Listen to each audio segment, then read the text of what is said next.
দর্শক, এই মুহূর্তে আপনারা দেখতেই পাচ্ছেন যে পল্টন মোড় থেকে এক সাংবাদিকের মানিব্যাগ চুরি করে নিয়েছেন, এই জন্য কিন্তু তাকে আটক করা হয়েছে।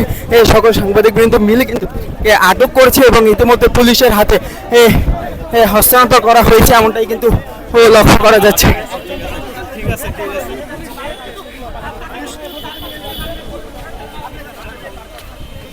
পিছন পিছন পিছন ভাই।